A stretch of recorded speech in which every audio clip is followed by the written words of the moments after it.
How to feel good about your art. Your brain has two storytellers. One experiences the moment and the other one remembers it. Only one of them decides if you'll ever want to draw again. I read something interesting in a book recently. I don't remember which one, but I know this idea of the experiencing versus the remembering brain self comes from Daniel Kahneman. Research, probably his, had shown that from an experience we remember the most powerful moments and the end.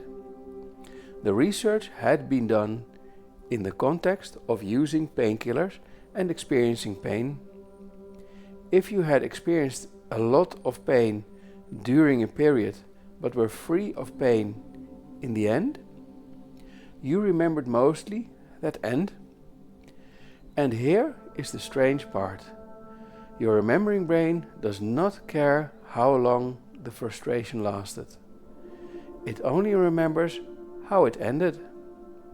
I read long ago about an airline company that took the effort to make sure the final minutes were a pleasing experience, because the airline company had discovered that they were going to get rated higher if they did that. If you have a newborn, it is an exhausting experience initially, but you forget that later as you have wonderful times with your child.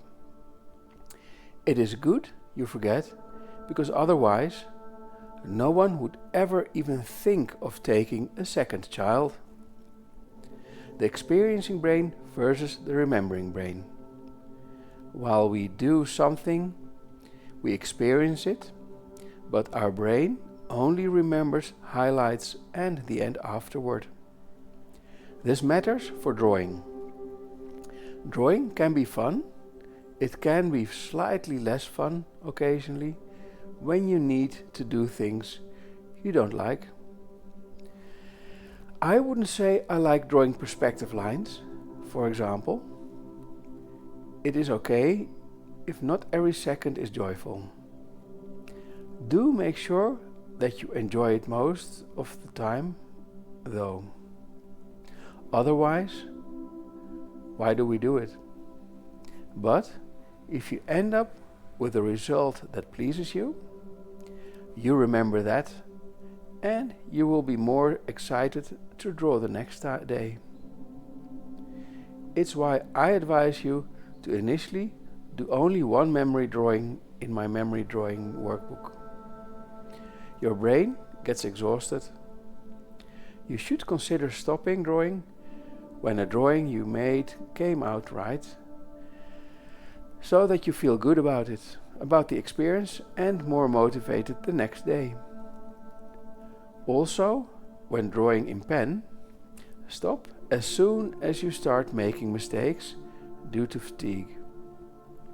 You cannot correct the mistakes easily. Better to take a break and then continue, mentally rested. It's about being tired mentally, and the ability to detect it within yourself is a useful skill to develop, so that you can stop on time. I have it too, and it is just an unsatisfying experience to end a drawing session on a low. The trick is to stop on time before your mental exhaustion starts ruining drawings. It gets easier. You warm up quicker over time and can go on drawing for longer. But the ability to sense when you should stop is important. Even Kim Jong-gi did that. At the end of his hours-long streams, where he drew realistic stuff, he would start goofing off and draw cartoon style. Most habits fail not because we do not have discipline, but because the remembering brain associates the activity with discomfort or failure. Procrastinating is often that, us trying to avoid experiencing that bad feeling again. If every drawing session ends in a frustration, your brain literally learns, avoid this feeling next time. So, end every session on something enjoyable. A few strokes you like, or reflecting on one thing you learned. This can be huge, too. If you see mistakes in your drawing, make notes, write down next to it what you think is wrong, and devise a plan to improve that. If I do that, I immediately feel better, because something positive came out of it. I now know that I did that wrong, and I have formed a plan how to tackle it. A coach I once had taught this routine. Take a sketchbook page and in the top left corner write down what you are going to practice on that page. Then do the exercise and then write down notes on what you did wrong in these drawings. Then write down a plan on what to practice to improve on these points in the bottom right corner. Then take a few new pages and write down each of these things you want to practice in the top left corner. I feel better if I do it that way.